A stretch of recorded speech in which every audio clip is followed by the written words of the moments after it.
Conseil jeunesse de Montréal a été créé en 2003 afin de mieux représenter les jeunes montréalais au sein de l'appareil municipal. Donc, on a été créé par la Ville de Montréal et nous sommes permanents depuis 2009. Le Conseil jeunesse de Montréal est formé de 15 membres âgés de 16 à 30 ans. Ceux-ci sont choisis de manière à représenter la diversité culturelle, géographique, linguistique et sociale de la jeunesse montréalaise, ainsi que la parité homme-femme. Pour devenir membre, il faut appliquer durant la période de recrutement qui a lieu tous les 2 ans. Le Conseil jeunesse de Montréal est une instance consultative qui relève du maire et qui représente les intérêts des jeunes de 12 à 30 ans. Sa première mission est de conseiller le maire et le comité exécutif, et ce de façon régulière et continue sur toute question en ce qui a trait aux jeunes. Également, il doit assurer la prise en compte des préoccupations jeunesse dans les décisions de l'administration municipale. Le Conseil jeunesse de Montréal, c'est aussi offrir aux jeunes Montréalais et Montréalaises une voix pour partager leurs opinions et la chance de participer au pouvoir décisionnel sur les enjeux qui les préoccupent. Le Conseil jeunesse de Montréal s'intéresse aux divers secteurs d'activité qui touchent les jeunes Montréalais et les jeunes Montréalaises. De plus, il est apolitique, c'est-à-dire qu'il n'est pas partisan.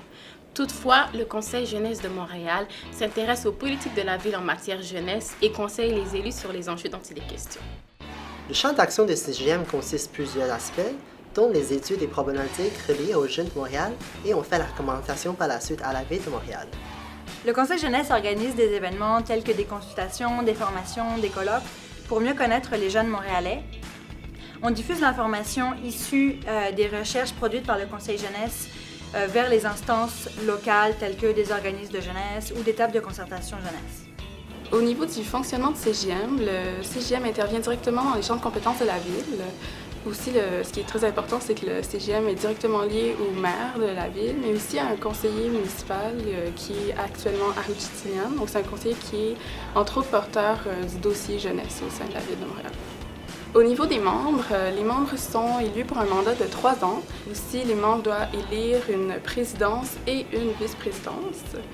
Puis, comment ça fonctionne vraiment au quotidien, c'est que les membres participent à une assemblée par mois, mais aussi à des comités de travail. Et ça peut arriver de participer à des activités de représentation. Puis, tout ça, ça demande une implication minimum de 6 heures. Une fois par année, généralement en novembre, les membres du Conseil jeunesse de Montréal ils se réunissent pour une journée de réflexion. Ils en profitent pour dresser le bilan de l'année qui vient de terminer et pour élaborer un plan d'action pour l'année prochaine pour chaque des comités. Au plan de sa structure, le CGM est composé d'un comité exécutif et 2 comités de travail, comité communication et comité d'avis. Le comité exécutif est formé de la présidence, la vice-présidence, les responsables de comité et d'un siège rotatif qui permet à un membre invité de participer à l'organisation formelle du conseil. Donc le rôle, le mandat du comité exécutif, c'est vraiment d'assurer une opérationnalisation de nos plans d'action. C'est vraiment d'assurer une gestion entre les différentes assemblées mensuelles, donc les assemblées générales qu'on a à tous les mois avec les membres. Puis aussi, c'est nous qui s'occupent de veiller à ce que le budget soit bien tenu, de veiller à planifier les dépenses qui s'en viennent. Puis c'est aussi au CE de gérer les employés contractuels. Donc, le Conseil jeunesse de Montréal embauche des employés contractuels, que ce soit des chercheurs, des stagiaires, des choses comme ça. Puis ça fait partie de notre rôle au CE de s'assurer que tout se déroule bien. En ce qui a trait au comité avis, il détermine et clarifie les problématiques et les angles de recherche sur lesquels le CGM souhaite se pencher. Par la suite, il embauche un agent de recherche et supervise son travail de rédaction. Le comité avis s'assure que les conclusions et les recommandations des travaux reflètent bien les préoccupations des jeunes. Pour cela, on va faire des entrevues, des consultations, des sondages, à la fois auprès des acteurs du milieu et également des jeunes montréalais.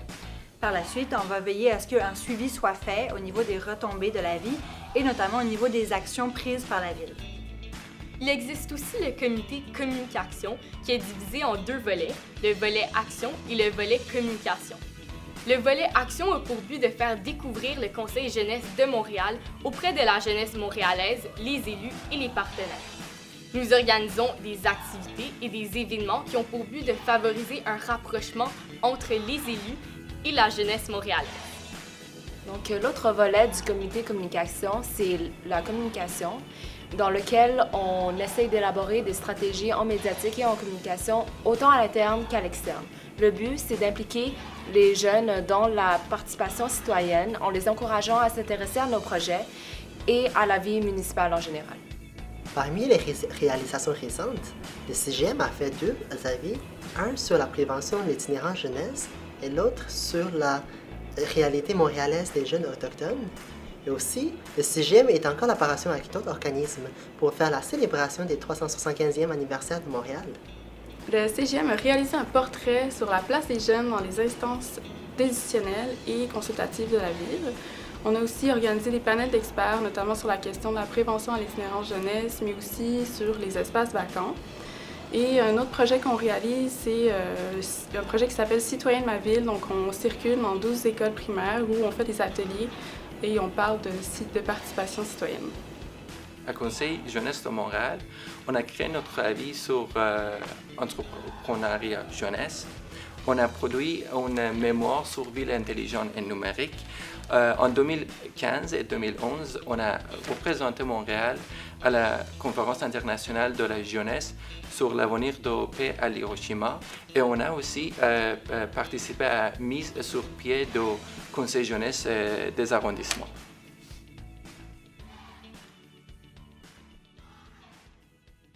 Le CGM fait partie de l'ADN de Montréal maintenant et la question ne se pose plus que c'est un conseil qui est là pour rester et pour influencer encore pour les années à venir le comportement de l'administration municipale vis-à-vis des dossiers qui touchent la jeunesse montréalaise. Donc 13 ans et je suis certain, dans 50 ans, on va être là et on va parler encore des réalisations du Conseil jeunesse. En fait, je pense que le CGM apporte beaucoup de choses à la Ville de Montréal, notamment, c'est peut-être ce qui est plus important, je pense que ça aide à réduire le cynisme, autant des jeunes envers les élus que des élus envers les jeunes, dans le sens où je pense que les jeunes, en s'impliquant au sein de la Ville, réalisent que c'est beaucoup plus compliqué qu'on le pense de gérer une municipalité, puis ça leur fait prendre conscience que les processus, des fois, sont plus complexes, plus longs.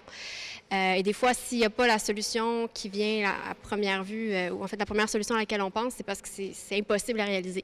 Et aussi des élus envers les jeunes, parce que le Conseil jeunesse permet de générer des super bonnes idées et de démontrer que la jeunesse est active et puis est impliquée.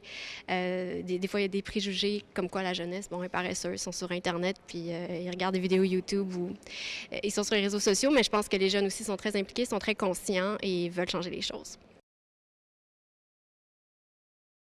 Personnellement, ce que ça m'a apporté, c'était une meilleure connaissance de la ville, du monde politique, particulièrement municipal. Et d'ailleurs, grâce à mon implication au Conseil jeunesse de Montréal, j'ai pu être candidat aux élections municipales en 2013.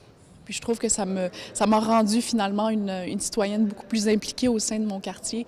Je siège d'ailleurs encore aujourd'hui là, sur différents CA, donc vraiment ça m'a apporté beaucoup.